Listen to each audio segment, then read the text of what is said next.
I probably got your attention through that really clickbaity title, but let's talk about gold.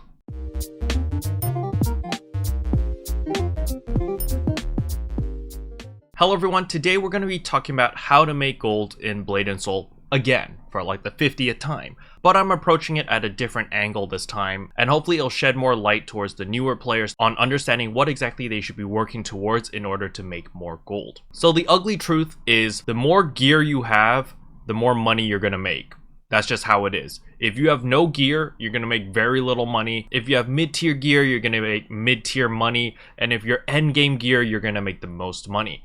Because it's simply supply and demand. Let's take Iron Arc as an example, the newest raid. There's currently only a handful of people who can clear Iron Arc, both bosses 1 and 2, and thus supply for those accessories are very low. However, there's a lot of demand, as there's a lot of whales or a lot of pay to win people who are willing to spend 50,000 gold, 100,000 gold for an accessory, because to them, they don't care. They're swimming in cash, they're swimming in gold. To them, 100,000 gold is nothing, and they simply just want the accessory and not go through the hassle of learning the raid and progressing. And thus, the people who are clearing the raid are going to get paid by these players and make a lot of money. And that is the harsh reality of how things work in Blade & Soul. Yes, you can use in-game mechanics and slowly build up your wealth. That's what I did for about the first year and a half, was I followed the in-game rules of I'm going to grind these dungeons, I'm going to get my daily payouts as I do my daily dungeons, as well as doing my raids and get my weekly payout from the raids.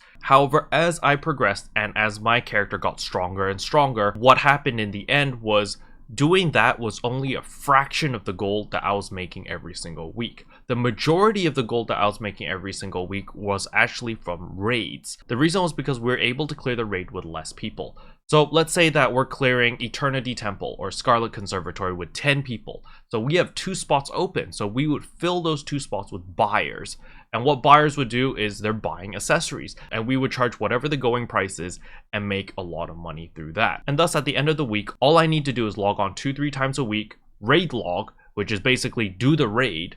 And as long as those raids were carry raids, we would come out with a nice paycheck, because our buyers would be paying us in order to carry them through the raid in order to get them their accessories that they want. So the higher the gear you have, the higher the chance you have in joining these selling raids. And these selling raids, their only objective is to clear and blast through everything as fast as possible and sell all the accessories, the soul shields, everything from that raid to buyers. And basically you're just exchanging a little bit of your time for maximum reward. And that's how I've been making most of my money now. As you guys may know, I have not been playing Blade & Soul much at all. You can see here that I have not even done my weekly challenges. I've done one of my daily challenges, which was cold storage. And it's simply because I don't need to log on every single day to do my daily grind in order to get all the gear that I need now. I can simply just log on, do the raids, get paid, and use that gold to buy all the materials or the equipment or whatever I need in order to upgrade my gear. And that's pretty much all I've been doing now. So there's a lot less time investment and it's maximum return. However, in order to get my character to where she currently is, it did take 2 years of progressing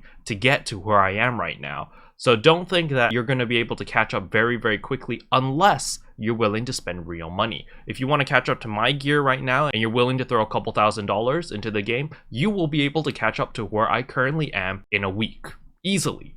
Very, very easily, if you're willing to throw a couple $1,000s into the game. And that is simply because of the business model. The business model of this game is very, very favorable for the players who spend real money. So if you want to catch up really, really fast and you have a lot of money to throw at the game, then you can do so and you will catch up very, very quickly. You will save a lot of time, because at the current state of the game, if you're fully free to play, if you don't care about the end game and you just want to be a casual player and you're satisfied with Aransu gear or you're satisfied with Grand Celestial gear, then it's fine.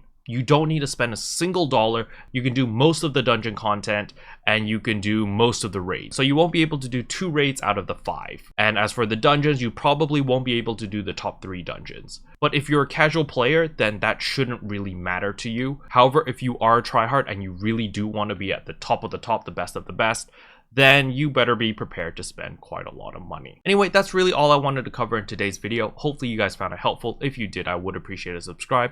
And I'll see you guys in tomorrow's video. Bye. What can I say except you're welcome for the heals, the boosts, the